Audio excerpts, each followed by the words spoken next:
안녕하세요. 대구에서 사업하고 있는 김도아입니다. 반갑습니다. 네, 오늘은 팀워크라는 주제를 가지고 여러분들에게 함께 나눔을 하고자 이 자리에 섰습니다. 하면 함께 공유하도록 하겠습니다.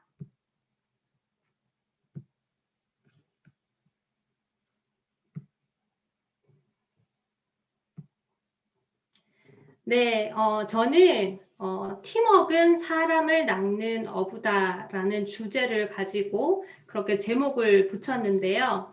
제가 이렇게 제목을 붙인 데에는 저의 전직과 좀 관련이 있습니다. 저는 저와 저의 팀에 대한 이야기를 이 자리에서 함께 나누고자 하는데요. 저 개인적으로 20대 때는 대학 캠퍼스에서 그리고 또 해외에서 또 한국에 다시 해외에서 돌아오고 난 다음에는 외국인들, 한국에 거주하고 있는 외국인 대학생들을 위해서 선교 활동을 하던 사람이었습니다.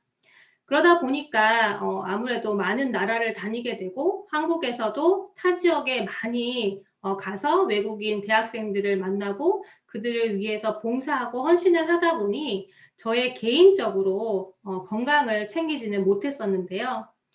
건강을 돌보기 힘든 상황들이 많다 보니까 제가 결혼을 하고 난 다음에 임신과 출산의 과정을 거치면서 저는 조금은 태어나서 아픈 아이를 만나게 되었고 그 출산의 과정에서 아프고 난 다음부터는 저도 그 아이를 돌보다가 함께 아픈 시간들을 좀 많이 보냈던 것 같아요. 부모님과 친정 식구들의 건강도 어느 순간 돌아보니 너무 좋지 않은 상황이라는 것을 그때 알게 되었습니다. 저는 정말 너무너무 감사하게도 저희 이런 순간에 저희 지인으로부터 유산화를 선물과 같이 만나게 되었는데요. 개인적으로 어떠한 방법도 찾을 수 없을 때 이 유산화가 왔기 때문에 정말 은인같이 유산화 제품을 섭취하게 되었습니다. 1년이 넘는 시간 속에서 모든 가족들은 지금껏 경험하지 못한 그런 컨디션으로 회복을 할 수 있었고 주변에서 또 놀랍게도 제가 건강의 변화들이 많다 보니까 너 어떻게 건강해졌니? 왜 이렇게 혈색이 좋아졌니? 너 어떻게 둘째가 그렇게 생기지 않더니 둘째가 이렇게 건강하게 태어났니? 라는 그런 질문들을 여쭤보시는 분들이 굉장히 많으셨어요. 그렇게 하다 보니까 자연스럽게 유산화를 전달하게 되면서 캐시백 혜택으로 유산화를 공짜로 먹게 되는 순간이 금방 찾아오더라고요. 그리고 저뿐만 아니라 친정 식구들도 영양제를 공짜로 먹게 되었고요. 그 후에 제가 어느 순간 저희 통장에 유산화를 통해서 여윳돈 한 50만 원 정도 그렇게 들어오게 되는 순간들이 있었어요. 그때 제가 유산화를 본격적으로 사업으로 한번 알아봐야 되겠다라는 생각을 좀 가지게 되었습니다. 이 일은 제 주변에 사랑하는 분들의 건강을 좀 찾아주었고 또 나 혼자 경제적으로 조금의 여유를 경험했던 것이 아니라 주변에서도 같은 경험을 했다는 것이 굉장히 저에게는 크게 와닿았던 것 같아요. 이 사업을 이런 의미에서 본다면 안 할 이유가 없었고 오히려 반드시 해야만 하는 일이라는 좀 사명감까지 제가 들었던 것 같습니다. 하지만 제가 풀어야 했던 첫 번째 과제는 뭘까요? 네트워크 마케팅이 처음이었다는 거예요. 이 네트워크 마케팅을 도대체 어떻게 일을 해야 되고 또 이 중에서 유산화라는 이 일은 도대체 어떻게 해야 되는지에 대해서 제가 끊임없이 고민을 하게 되었고 이렇게 퀘스천 마크를 저 스스로에게 많이 좀 던졌던 것 같습니다. 그러면서 제가 이 일을 배우게 되죠. 어떻게 배웠냐면 먼저 시스템에 들어갔고 또 네트워크 마케팅에 관련된 책들을 좀 알게 되고 보게 되었던 것 같습니다. 그리고 지인들을 만나고 뎁스 빌딩 안에서 알게 되는 저희 개인적인 지인뿐만 아니라 뎁스 빌딩에서 알게 되는 분들은 어때요? 제가 모르는 분들이시잖아요. 그분들을 만나게 되면서 좌충우돌 유산화 여행기가 저에게 시작이 되었던 거죠. 본격적으로 유산화 사업을 제가 시작을 하고 1년간 제가 깨달았던 부분들은 네트워크 마케팅은 절대 혼자 하는 일이 아니라 네, 팀으로 하는 일이라는 것을 제가 굉장히 크게 배우게 되고 알게 되었던 것 같습니다. 그러면 유산화 사업을 진행하면서 이 팀으로 해야 되는 일, 어떻게 해야 되는지 고민을 했었는데요. 저의 결론은, 이것은 내 이야기 플러스 너의 이야기, 파트너의 이야기, 스폰서님들의 이야기를 합쳐서 팀 이야기를 만들어가는 것이구나라는 것을 저 스스로 좀 깨달았던 것 같습니다. 이 일도, 이 문화도 어색했던 저는 솔직하게 저의 현 주소를 점검하고 인정하는 저의 이야기를 풀어가는 데서부터 시작을 했던 거죠. 결국은 이 일은 자기의 인정부터, 자기의 현 주소를 점검하는 데서부터 시작한다는 것을 저는 깨달았습니다. 그리고 이 일에 있어서 가장 중요한 것은 진정성이라는 것을 제가 느꼈기 때문에 이 부분을 먼저 점검해야 된다라는 생각이 들었는데요. 그렇다면 저의 현 주소를 말씀을 드리겠습니다. 저는요, 전 세계를 누비다가 갑자기 하루아침에 홀로 아이 둘을 양육하는 엄마였던 것이 저의 현실이었고요. 혼자서 아무래도 20대 때 너무나 많은 다양한, 어떻게 생각해보면 평범했던 많은 분들이 경험해보지 않은 스펙타클한 그런 삶을 살았기 때문에 집에서 아이를 양육하고 키우는 것이 처음에는 참 즐겁고 행복한 일이었지만 시간이 가면 갈수록 그것이 굉장히 무기력하고 또 우울하기도 했고, 내가 여기서 아이 둘만 10년째, 20년째 미래를 생각해서 키운다고 하면 나의 존재감이 없어질 것만 같은 그러한 우울한 감정으로 굉장히 많이 힘들었던 시간들을 보냅니다. 그리고 아이가 아팠기 때문에 그 아이를 돌보다가 저는 이석증이라는 퇴행성 질환을 앓게 되었고, 병원에서는 특별한 원인과 그리고 내가 어떻게 하면 이 병을 고칠 수 있는지에 대한 해답이 없었기 때문에 굉장히 우울감, 불안함, 이런 것들이 있었던 것 같아요. 그런 과정에서 제가 힘들다 보니까 자꾸 이렇게 먹게 됐던 것 같아요. 그러면서 지금보다 10에서 한 15kg 정도 좀 살이 찌게 되면서 밖에 사람들을 만나기 싫게 되었고, 그리고 그러한 생활들이 계속해서 반복하다 보니 악순환적으로 건강에 문제가 더욱더 심각해졌던 것 같습니다. 그러던 찰나에 저의 친정 식구들을 보니 친정 식구들도 건강에 적신호가 너무 많이 오게 되었고 저희 신랑도 마찬가지였던 거죠. 그런 상황에서 내가 무엇인가를 하고 싶다. 정말 내가 일을 해서 나의 존재감을 드러내고 나의 능력을 다시 키우고 싶고 행복해지고 싶다라는 생각이 들어서요. 보육교사 자격증도 따게 되고 사회복지사 자격증도 많은 주부들이 지금 국가에서 지원하는 많은 자격증을 땄던 것처럼 저도 아이를 키우면서 할 수 있는 일이 뭘까를 생각하면서 온라인으로 많은 것들을 경험하고 자격증을 따게 되어요. 그런데 실제적으로 실습을 가게 되면서 제가 아이를 키우면서 할 수 있는 일이 아니구나라는 것들을 굉장히 많이 느끼게 되고, 일단 제가 체력의 소모전에 있어서 일단 너무 건강하지 않았기 때문에 그 일을 할 수 없겠다라는 결론이 내려진 상태였던 거예요. 그렇다면 저희 파트너들은 어땠을까요? 네.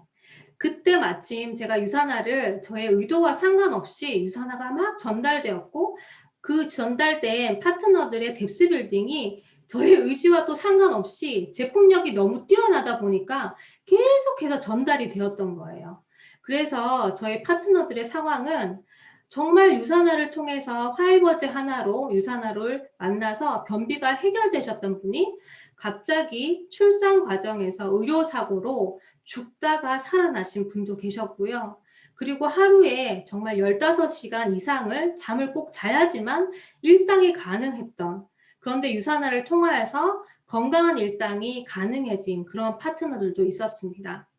어떤 파트너는 실신을 해서 죽을 뻔했다가 유산화를 만나서 살아나신 파트너도 있어요. 그리고 정말 이 자리에서 말할 수 없는, 누구나가 쉽게 겪지 못하는 가정 속에 고통이 있었던 그러한 파트너의 가정들도 많이 보게 됩니다. 그리고 어떤 파트너는 꿈이 뭔지도 모르다가 꿈을 찾아가는 그러한 파트너들이 이렇게 나오는 거죠. 제가 여기에는 적지 못했지만 이 외에도 많은 파트너들의 정말 많은 이야기들이 저희 팀에 있었던 것을 제가 많이 보게 되면서 그러면 이 파트너들과 함께 나의 꿈만 아니라 이들의 꿈을 통하여서 삶이 변화되는 게 아니라 변혁을 정말 일으키고 싶다. 그런 생각을 너무 많이 했던 것 같아요. 그러면 도대체 나같이 평범한 사람이 도대체 어떻게 하면 나뿐만 아니라 남의 가정까지, 그들의 가정까지 변화할 수 있을까? 변혁을 일으킬 수 있을까라는 생각을 하게 되었는데요. 정말 내가 갑자기 변화될 수 있는 것이 아니기 때문에 저는 제가 가진 장점을 먼저 한번 찾아봤던 것 같아요. 저의 전직은 선교사였기 때문에 그 안에서 제가 무엇을 10년 동안 했는지 돌아보게 되었어요. 저는 매일 사람을 만나고 있었고요. 그리고 혼자가 아니라 팀 사역을 하고 있었습니다. 그리고 그 일은 봉사 정신이 없으면 할 수 없는 일이었어요. 그리고 그 일은 리더의 역할을 해야지만 가능했던 일이었어요. 그 일은 또 동원을 해야만 했었고 각 나라별로 전 세계의 많은 나라 안에서 일꾼들이 필요했었기 때문에 그들을 동원하여서 각 나라에 필요한 사람들을 파송하는 일이었기 때문에 그것을 위하여서 수많은 프로모션을 또 제가 했었습니다.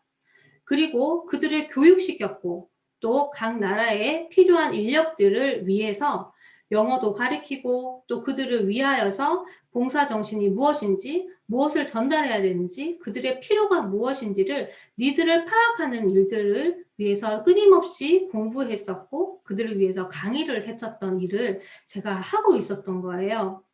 그런데 유산화 안에서는 제가 시스템에 가보니까 무엇을 했냐 하면 매일 사람을 만나는 걸 컨택이라고 하고 있었고요. 혼자가 아닌 팀 사역은 팀 비즈니스라는 말로 단어만 바꾼 일이었습니다. 그리고 봉사 정신은 시스템에서 정말 저희가 돈을 주고 봉사하는 게 아니라 시스템 안에서 각 직급자들과 그리고 직급자가 아닌 로우핀들도 모두 다 즐거운 마음으로 봉사하는 것들을 보게 돼요. 그리고 리더의 역할은 팀이 저의 의지와 상관없이 생겼기 때문에 팀 리더라는 자리가 그냥 자연스럽게 파트너들에게 유산화를 전달하면 생기는 일이었어요. 그리고 동원과 프로모션은 유산화 안에서도 본사에서 또 그룹에서 팀에서 여러 가지 프로모션이 있었고 그것을 팀 안에서 프로모션을 했었어야만 하는 상황이었습니다. 그리고 유산화 안에서는 트레이닝과 자기개발 그리고 스피치라는 것들이 끊임없이 있었던 것을 제가 보게 돼요. 그러면 여러분들은 여기서 어떻게 적용점이 있을까요? 사실 알고 보면 제가 마음을 열지 않았던 것 뿐이지 마음을 열고 보니까 그냥 제가 하던 일을 단지 단어만 바꿔서 그냥 그대로 하는 일이었어요. 그러다 보니 제 입장에서는 이것이 굉장히 쉽게 다가왔었고 내가 사고가 변하기만 하면 되는구나. 내가 잘하는 것들을 적극적인 태도로 오픈 마인드로 유산화를 바라보니까 내가 할 수 있겠구나. 그러면 이것을 내가 했던 것을 잘 생각해서 적용하면 되겠구나라는 생각들을 하게 되는 거예요. 그러면서 첫 번째 했던 것은 내가 이렇게 적용을 해보니까 파트너를 한번 알아가 보자. 왜냐하면 뎁스빌딩에서 대부분 나왔던 파트너였기 때문에 그 파트너들을 알아야지만 그들의 장점을 찾아주고 그리고 그들이 어떻게 이 일을 할 수 있는지 찾아갈 수 있는데 도움을 줄 수 있었던 거죠. 그래서 어떤 툴을 썼냐 하면요. 저는 제가 기존에 어떤 일을 했는지 말씀드렸다시피 거기에서 했던 기질 테스트들이 되게 많았어요. MBTI, 애니어그램, DISC 등 굉장히 사람의 기질을 알게 되고 그들을 상담해주는 일들을 했었기 때문에 이런 부분에 있어서 함께 공유하고 상담해주고 그리고 그들 스스로가 좀 그들을 알아가는 그런 데에 도움을 줄 수 있었던 것 같아요. 그리고 저희 시스템에 있었던 석세스 코어, 그리고 세븐 헤빗, 상담, 여행, 그리고 책, SNS. 여기서는 유산화 여행을 제가 말씀을 드리는 거고요. 그 외에 팀 내에 여러 가지 여행들, 그리고 함께하는 시간들, 그리고 시스템 안에서 나를 찾아가는 세븐 헤빗, 그리고 스피치를 할 수 있었던 석세스콜을 통해서 꿈 설정, 이런 것들을 쭉 하다 보니까 그들의 버킷리스트가 무엇이고, 그들의 꿈이 무엇이고, 그들의 목표가 무엇인지를 서서히 알아가게 됐던 것 같아요. 그런데 그러한 부분들을 알아가더라도 그들 스스로가 작은 것부터 실천할 수 있도록, 그리고 구체적으로 분명하게 그들의 입을 통하여서 서로 이야기를 하고 같이 공감해 주는 것이 또 굉장히 중요하다는 것을 배웠기 때문에 그들에게 그렇게 하면서 팀이라는 거, 팀으로 함께 일을 한다는 거, 서로의 꿈을 응원한다는 거, 이런 것들을 좀 많이 배우게 됐던 것 같아요. 그러면서 저희는 서서히 하나가 되어 갔던 것 같습니다. 여러분들도 사실 코로나가 터지면서 가장 지역 중에, 우리나라 지역 중에 어디가 기억이 나시나요? 사실 정말 죄송하지만 대구에서 굉장히 크게 처음에 코로나로 문제가 발생했던 지역이었죠. 저희도 굉장히 힘들었던 시간을 보냈었고요. 저희가 어디 가면 이제 바이러스 취급을 당하고 어디 나갈 수도 없었던 그 시간들 속에서 저는 저와 파트너들이 좀 하나가 되는데 줌 미팅이 굉장히 큰 도움이 되었던 것 같아요. 파트너 리더님들의 의견을 듣고 소통하는 데 굉장히 많은 시간들을 보냈었습니다. 그들의 의견을 보석처럼 빛나게 하기 위해서 스폰서님의 제안을 100% 제가 적용하기 위해서 첫 번째는 리더님들의 이야기를 충분히 많이 들었던 것 같아요. 그리고 파트너 리더님들이 그들이 스스로 하고자 하는 사업의 방법을 저는 많이 지원을 해줬던 것 같습니다. 첫 번째 저희 팀에서 지금 하고 있는 것은 미모임이라고 해서 새벽 모임인데요. 새벽에 일어나서 정말 리더십이라든지 자기 개발이라든지 아니면 현실 점검에 관련된 책들을 아침 새벽에 같이 함께 읽고 그것을 벌써 지금 4기째 진행을 하고 있고요.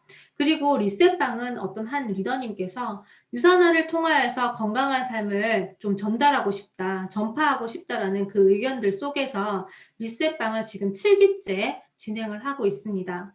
그리고 저희 팀에서는 사실 SNS라든지 뭐 카카오 라이브 방송이라든지 이런 거 정말 전혀 몰랐었거든요. 그런데 굉장히 끼 있는 저희 파트너들 여기 지금 사진에 보이실 텐데요.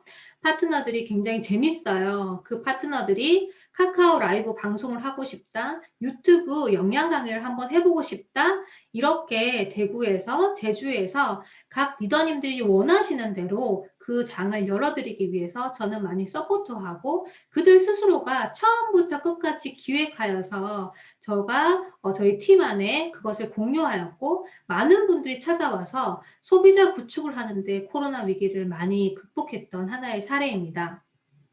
그리고 다양한 줌 미팅을 통하여서 많은 회의들을 했어요. 그리고 저희가 할 수 있는 것, 못하는 것을 구분했고 그 가운데에서 할 수 있는 것에 적극적인 지원과 못하는 것은 배우지 않은 자세로 저희가 함께 배웠던 시간들이 있었고요. 그리고 저희는 매일과 같이 RTS를 진행을 했었습니다. 그리고 저희 스폰서님이 그런 말씀을 하셨어요. 정말 계속해서 좋은 강의들, 방향성이 올바른 강의들을 끊임없이 듣다가 보면 365일 들으면 너희가 어느 순간에 나도 모르게 그 강의 들었던 것을 이야기하게 되어 있고 그것을 통해서 유산화가 전달된다는 말씀을 듣고 저희는 저희 팀 안에서 5개의 팀을 꾸려서 강의방을 지금 운영하고 있고 그렇게 수평 성장도 하고 있습니다. 저희가 이렇게 끊임없이 했을 때 정말 그 어려운 위기를 저희가 함께 경험할 수 있었고, 그러니까 극복할 수 있었던 것 같아요. 저는 저 개인적으로 이러한 시간들을 보내면서 팀이란 뭘까? 이런 생각들을 좀 많이 하게 되었는데요. 여러분들은 팀이 있으시잖아요. 팀의 의미가 어떤 것이라고 생각을 하는지 한번 여쭤보고 싶습니다. 이 일을 나 혼자서 잘해서 되는 것이 아니라 함께 했을 때 잘 되어가고 그리고 잘하는 장점들만 있는 게 아니라 굉장히 부족한 점들도 많이 있을 텐데요. 저는 시스템 안에서 그리고 홈미팅 안에서 제가 부족한 부분들을 많은 파트너 리더님들하고 상의하고 채워가면서 제가 못하는 것들을 많은 파트너 리더님들이 채워주고 저의 부족함을 그들이 채워주는 것들을 많이 경험을 하게 되었습니다. 이 자리를 빌어서 또 파트너 리더님들에게 굉장히 감사함을 전하고 스포너님에게 굉장히 감사함을 전하는데요. 이런 시간들을 통하여서 저희가 많이 성장하게 되었던 것 같습니다. 지금 현재는 연합 RTS를 저희가 많이 하고 있고요. 팀 내에 트레이닝을 월 50만 원을 벌어보자라는 주제 가운데 트레이닝과 RTS를 접목해서 그러한 프로그램도 진행을 하고 있습니다. 저는 이 팀에 대한 생각들을 하면서 여기 계신 많은 분들이 대부분의 분들이 엄마잖아요. 저도 엄마인데 저희들은 사실 엄마라는 직업을 예전에 경험해 본 적이 사실 없잖아요. 어느 순간 사랑하게 되었고 아기를 낳게 되었고 처음으로 엄마라는 것을 경험하게 되고 첫째를 키우면서 정말 자충우돌하고 힘들었고 울었던 그 시간들을 생각해 보면 아이가 엄마됨을 만들었던 것 같아요. 그런데 지금 생각해 보니까 어느 순간 유산아를 정말 건강 때문에 만났는데 팀 리더가 되었고 그런 팔로우들 때문에 우리의 멤버들, 우리의 팀의 파트너 리더님들을 통해서 그저 리더가 무엇을 해야만 하고 리더의 마음가짐을 제가 가지게 되면서 팀원들 때문에 리더가 되어가는구나. 인생에서 처음으로 유산아에서 리더가 되었는데 나의 의지와 상관없이 되었던 그 리더가 정말 나 스스로 만들어가는 것이 아니라 파트너 리더님들이 저를 만들어가고 있구나라는 것들을 많이 생각하게 됩니다. 6년 동안 제가 이 사업을 보아왔고 이 선상 안에서 그들은 꿈을 이루는 것들을 보게 됐어요. 저는 종교인이고요. 성경 말씀 가운데 그런 말씀을 제가 많이 보게 되면서 이 사업을 시작하게 되었고 여기 계신 리더님들에게 도전을 하고 싶습니다. 저는 이 성경 말씀이 어떻게 나와 있냐면요. 물고기를 어부가 낚기 위해서 점점 깊은 곳으로 갑니다. 하루 종일 아무리 낚아도 물고기가 낚이지가 않아요. 포기하고 싶을 만큼 굉장히 힘든 순간에 신이 나와서 정말 나를 믿고 그물을 던지라고 얘기하시는 한 분이 계십니다. 믿음으로 그물을 던졌고 그 그물이 찢어질 만큼 물고기를 낚았어요. 우리는 이 일을 하면서 매일의 성실함으로 일을 해야 된다고 생각합니다. 성과가 없다고 생각이 들 때 정말 절망스럽죠. 저도 그 경험을 했었던 적이 있습니다. 하지만 성실함 속에 기적은 찾아온다고 저는 생각을 하는데요. 이미 성공자분들이 6년의 시간 동안에 저는 보아왔고 그들이 그 길을 걸었고 그리고 실제로 그것을 보여주셨습니다. 믿고 가시면 될 것 같아요. 그리고 그렇게 되면 반드시 리더님들이 생각한 것보다 더 큰 가치를 발견하고 기뻐할 날이 반드시 올 거라고 생각을 합니다. 저의 강의를 들어주셔서 감사하고요. 이상 김도아였습니다. 감사합니다.